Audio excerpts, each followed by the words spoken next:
After my video on why we hate Mass Effect 3's ending, I got quite a bit of messages and replies that says that the ending can be explained with the indoctrination theory. Now, I've been doing a ton of research, reading through countless threads on BioWare, social network, YouTube, and pretty much everywhere else I could find. There's even an extensive combined Google document that fans are working on. I wanted to see all of the information before I decided.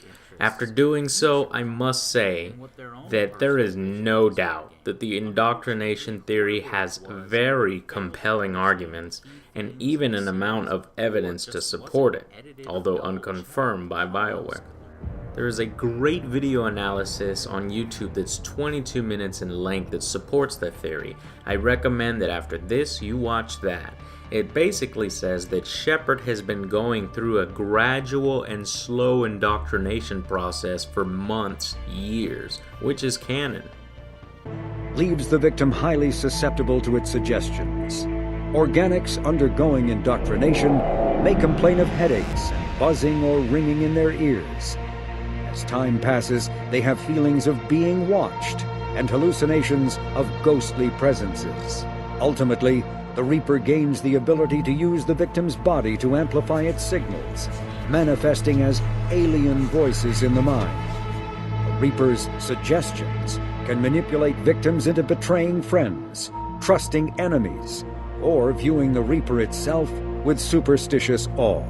In this theory, they state that Shepard got his influence because he has been on derelict Reapers, been in close proximity with Reapers, uncovered tons of devices and artifacts, but most notably, he was knocked out by the artifact in the Arrival DLC. Now, from that video and everything else I've collected, this is what I see as the best 10 arguments to support Shepard's final indoctrination. The child. Watch this sequence.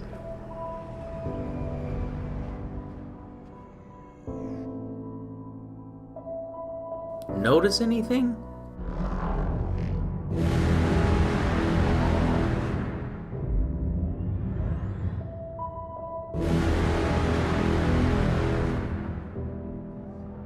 No one else can see the child. No one seems to care or even help him up into the ship. Don't you find that odd? I know I did when I first saw it. You would think these soldiers who are there to protect civilians would pick the boy up and carry him safely in their arms to the evac point. Later, the child can be seen running into the building through a locked door. Shoot him! Moments later, it takes a direct hit from a Reaper beam and explodes, engulfing it fully in flames. There is no way the boy could have survived that. Maybe a real child did run into the building, but after that explosion, whatever follows is fake, hallucinations. When Anderson interrupts Shepard, you can hear an immediate growl. Shepard! In here! The same type of growl you hear when you're on the Citadel.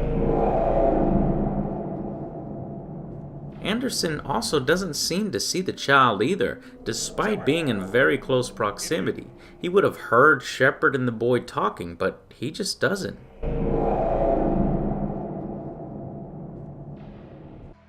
Dream sequences.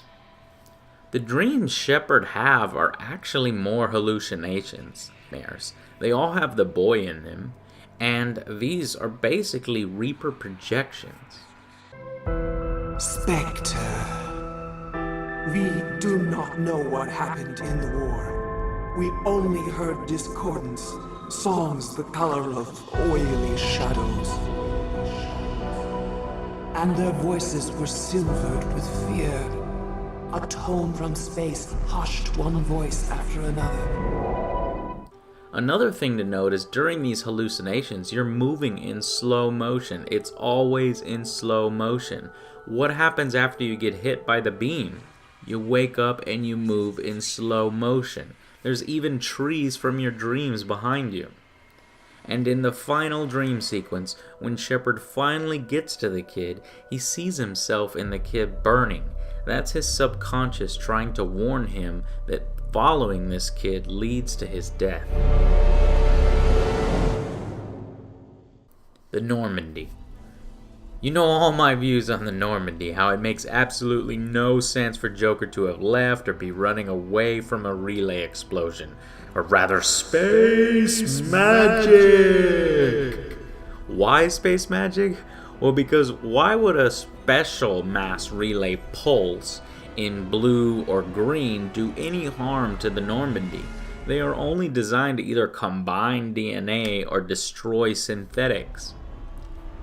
The only wave that would affect the Normandy would be the red one because it's supposed to destroy technology. Yet in all cases, the Normandy engines can be seen exploding. And how in the hell did Joker land under those conditions? Joker's good, but I doubt he's that good when his hull is essentially breached and they have to go through re-entry to hit a planet's surface. And finally, how is the crew you had with you on the ground with the Normandy when it crashes? The Mass Effect universe doesn't have teleporters. It couldn't have happened. This is a dream sequence. It embodies hope, and it is being manifested within Shepard's mind.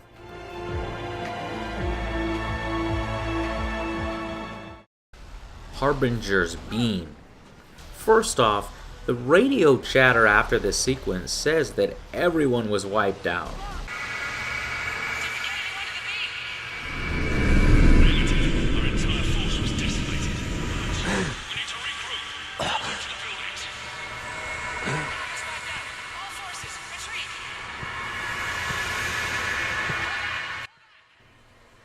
You'd think they'd notice Shepard or any of the guys crawling on the ground. Next, Harbinger just flies off. Why would he leave suddenly if you're still alive, or if anyone is still alive in the area? Regrouping. This conduit is the only possible method of destroying the Reapers, and the Harbinger just leaves? The camera deliberately shows Harbinger flying away.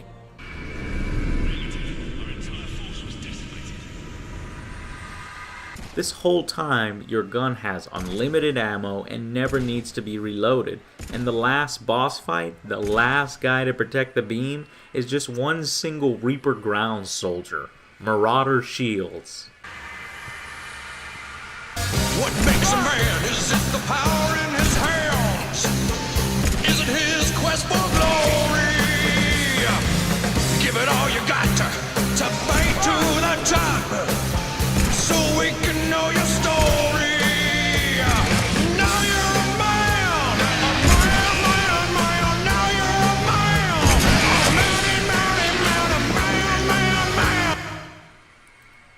Later, over the radio, Hackett contacts Shepard. Shepard, Commander. What do you need me to do? Nothing's happening. The crucible's not firing. It's gotta be something on your end. How does he do this? You would think with Shepard's armor burned off in layers that the radio would be damaged as well. How does Hackett know Shepard is even alive on the Citadel? How does Anderson contact Shepard through the radio? Anderson, an elusive man aboard the Citadel. How is Anderson able to beat Shepard to the console? And how is the elusive man on the Citadel coming up behind Shepard? Because it's possible both of them aren't real. When Shepard gets to the Citadel, Anderson whispers to Shepard, and Shepard immediately asks, Anderson, you up here too? but what he had just heard tells him that he wouldn't be up there.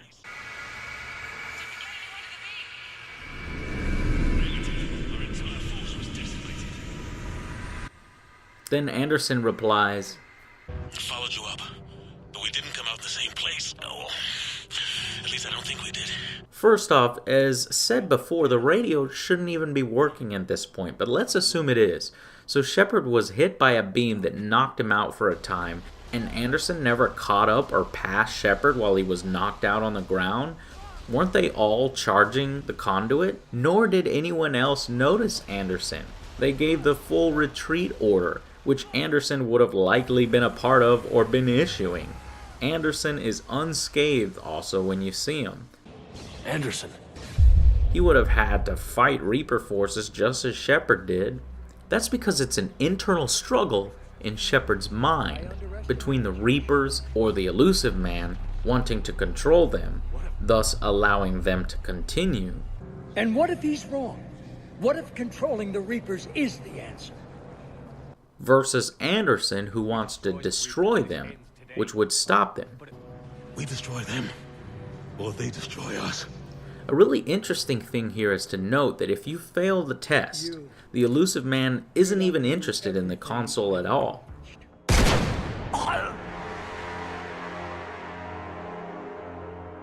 If he's so sure that the Crucible is a way to control the Reapers, why doesn't he try to control them? I've dedicated my life to understanding the Reapers, and I know with certainty the Crucible will allow me to control them.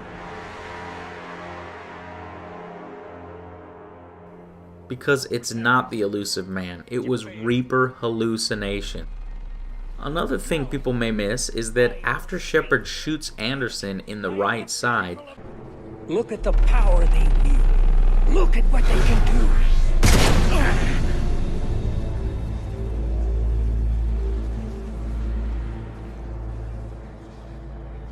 later it's Shepard who clutches his right side from a bullet hole with fresh blood.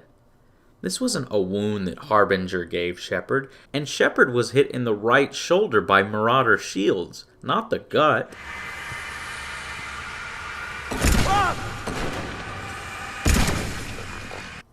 It's because it's a symbolic wound inflicted on his own psyche. Anderson was Shepard, and the camera makes it a point to show us the wound. The Elusive Man's new powers. How is the Reapers or the Elusive Man able to control Anderson? Anderson. There is no precedent for one indoctrinated victim channeling the influence of the Reapers and commanding the body of another. How is he doing this? And why doesn't he have Shepard just immediately shoot himself in the head? Because it's not the Elusive Man, and he doesn't really have this ability. Look at the power they wield. Look at what they can do.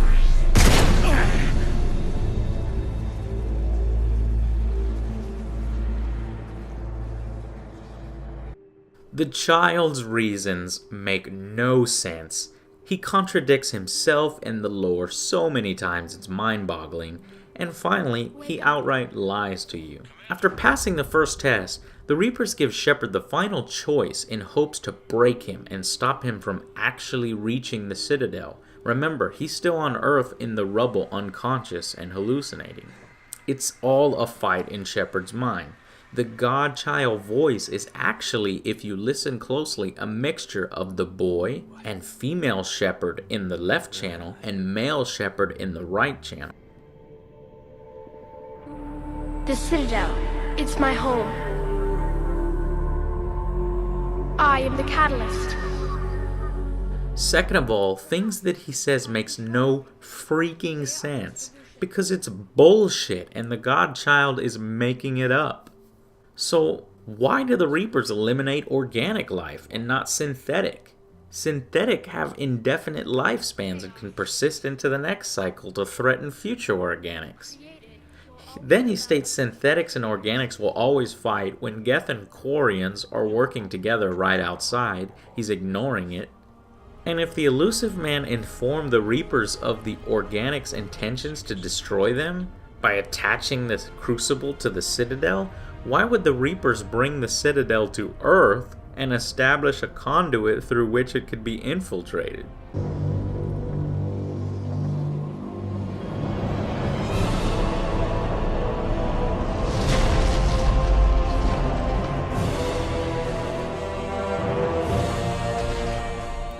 Why do color-coded devices exist on an eons-old Citadel which can interact with the Crucible and potentially threaten this ancient and necessary cycle?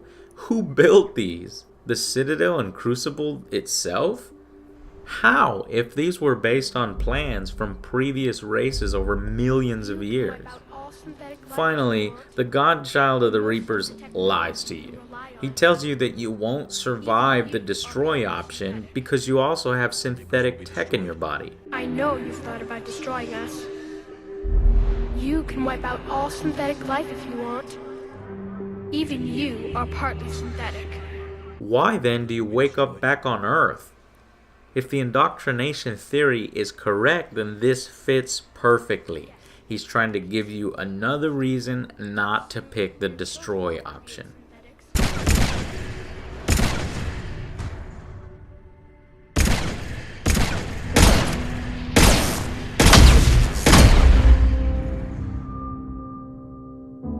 Shepard's eyes. If you pick either the blue troll or green synthesis endings, your skin starts to dissolve and it's revealed that you look almost like a husk, implying that you have completed your indoctrination process. You've given in.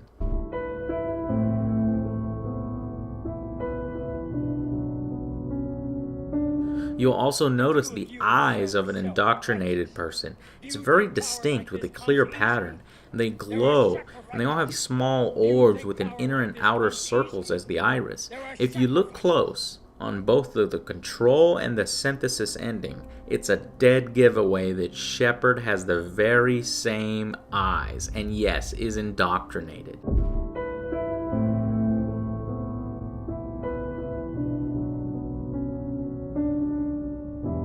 But in the red destroy ending, neither of these things happen. His eyes never glow with the indoctrination mark.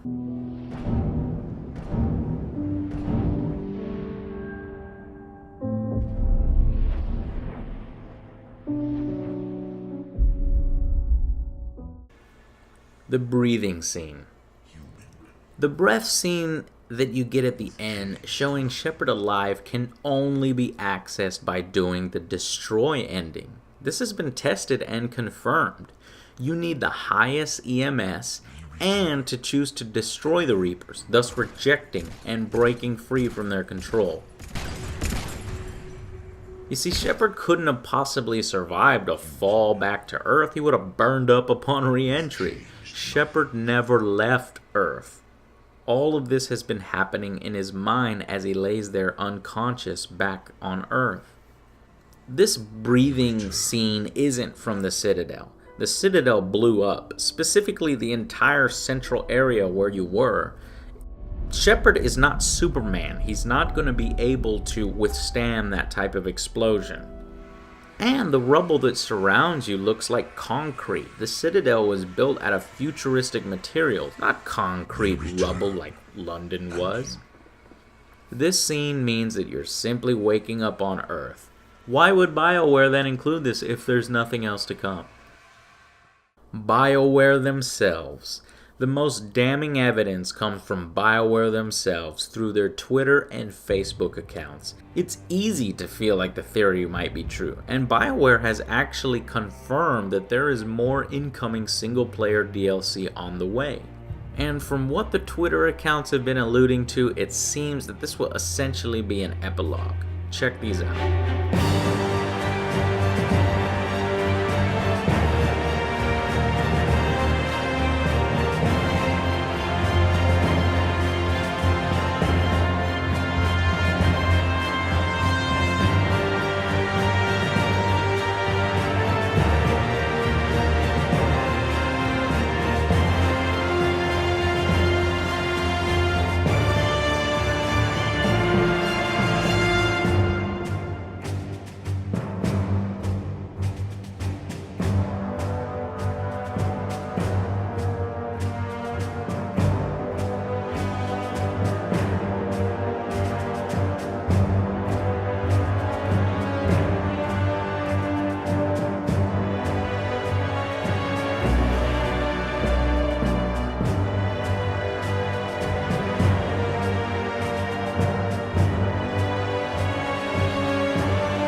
The major arguments to counter the indoctrination theory I've seen is that why, if this was a part of an indoctrination process, would Harbinger give you the option to break free? Why go for this elaborate charade at all? Why not just kill Shepard when he gets to the top? Is he such a crucial player that he needs to be tricked into inaction? The second is that the game seems to deliberately separate Shepard and the player into two separate entities. Shepard couldn't possibly see all of this because the moment he does, he would realize it's a part of the illusion. And why did Harbinger feel compelled to show Shepard the results of his choices? Especially if he chose red. There's also the argument that if your EMS is not high enough, between 0 to 1749, your only choice is to destroy the Reapers, the red one. So if this was the Reapers, why would they destroy themselves by giving you only one choice? They see the Normandy scene as evidence of nothing, just some writer who wanted to have the Normandy, quote, riding the shockwave because it looked cool. They point to bad writing instead to explain these. I'm sure some of these reasons on the list might have solid counter-arguments, but to deny all of them, especially when it seems that there's a clear pattern? Perhaps these theories give BioWare's writers too much credit. But the alternative would seem to be so nonsensical, so filled with plot holes, that the writing ability there was just inept for the most important part of the game.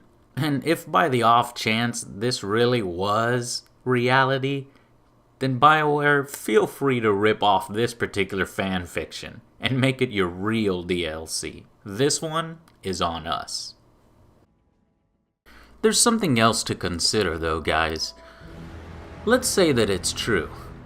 What we would then have is BioWare giving us a false ending in a supposed complete game. If endings slip from actual game releases and are offered as DLC later, what's to stop a company from getting bold and charging for it by expanding the content in it, turning it into a half-sequel? If the indoctrination theory is true, which I would like for it to be, I just don't understand the business strategy. Why piss off 90% of your fan base like this, all paying customers? BioWare seems to have put themselves in a no-win situation. Do nothing and the fans will be upset, possibly refusing to buy future Mass Effects. Come out and share the secret real ending DLC, and a great deal of people would call foul. It's a tough situation. The only real solution would have been to deliver on their promise and give us the satisfying conclusion to the game at release, the ending that we were promised, after spending more than $200 on the franchise. So do you believe in the indoctrination theory? Or do you think these are fans who are grasping at straws, looking at Mass Effect's lore for any reason to throw out our current ending? Let me know in the comments. I'll see you guys on the next Angry Joe Show.